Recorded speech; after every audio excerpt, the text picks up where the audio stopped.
Let's take you to the South African Communist Party, which wants the U.S. ambassador to South Africa, Reuben Brigety, to pack his bags and leave. The party says the arms sale allegations he made on Thursday are tantamount to destabilising the country, leading to a national security threat. For more on this, we're joined by SACP spokesperson, Dr. Alex Mashilo. A very good afternoon to you. Thank you for your time. You saying that irrespective of the U.S. ambassador to South Africa having apologized for his public remarks and expressing his gratitude for being given the chance to correct any misimpressions, he should pack his bags and leave. Talk to us about that. Look, I and you saw his press briefing on Thursday, but we did not see his apology, verbal or written. We are hearing from another institution. This is the South African Department of International Cooperation and Relations, saying to us he has expressed regret and apologized. But we have not heard it from his mouth or from his handwriting that he is apologetic of what he has done. Let us recall that in October, the U.S. Embassy and Consulate, one in Tshwane, another one in Johannesburg, released what they called an alert, saying that there was a planned terrorist attack in Sandton. And the way they did that was not the way they should have done it. We saw our Minister of Home Affairs, Dr. Aaron Motsoaledi, call them to order. So this was the second time that the U.S. Embassy, under the leadership of Dr. Brigety, repeated a similar error, in our view, undermining our democratic national sovereignty. And if I may go back a little bit and deal with fundamentals, if this Russian ship or vessel sailed in the South African waters, is that illegal? Is it the United Nations or is it the United States that has imposed sanctions on that vessel? If it is the United States, those sanctions are unilateral. The SACP does not recognize unilateral laws. We have multilateral institutions like the United Nations, which has a United Nations General Assembly, and the United Nations Security Council, which we want transformed because Africa is not represented on the Security Council.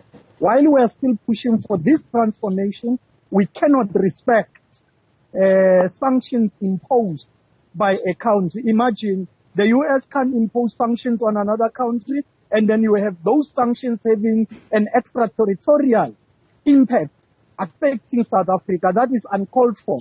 South Africa is an independent democratic republic. It is not the U.S. ambassador to South Africa. It is not even the United States that must determine South Africa's international relations policy. It is the South African government as mandated democratically by the South African people. The U.S. ambassador to South Africa also spoke about how he reaffirmed the strong partnership between the U.S. and South Africa, as well as the important agenda given by the two presidents. When it comes to the significance of the partnership, the U.S. and the SA partnership, how important is it in the wake of all the chaos that we're seeing? Look, no country can survive on its own. The United States has benefited from South Africa, and South Africa is benefiting from the United States through international trade arrangements such as AGOA. But to allow AGOA to be used as an instrument of war or as a policy instrument to subordinate our democratic national sovereignty will be fundamentally unacceptable. We reject that as the SACP. And when it comes to the relationship, I mean, you speak a lot about how, South Africa can independently make its own decisions. We know that Minister Naledi Pandor has spoken quite a bit about South Africa's relationship with Russia, saying that they're not going to dump Russia because other countries are doing so, and also the historical ties linked to Russia. There's been a lot of suggestions from critics that the South African government will have to perhaps reconsider its stance if it wants to save the thousands of jobs that you make mention of the U.S. AGOA trade agreement, those jobs tied to that agreement which allow for duty-free imports of a wide range of items into the U.S. market. What are your thoughts around that?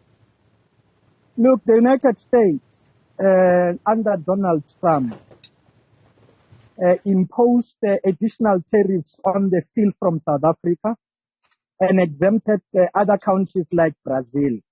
We must not think that these things are a favor.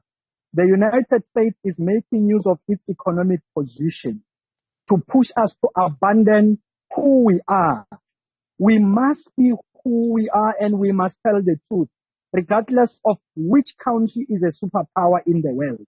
The moment we abandon who we are, the moment we abandon our perspectives and repeat just what the United States is saying, we have lost all our independence, for which many were martyred, for which many were killed, for struggling for. We cannot allow that as the SACP. The relationship not only has to be mutually beneficial, it must be mutually respectful.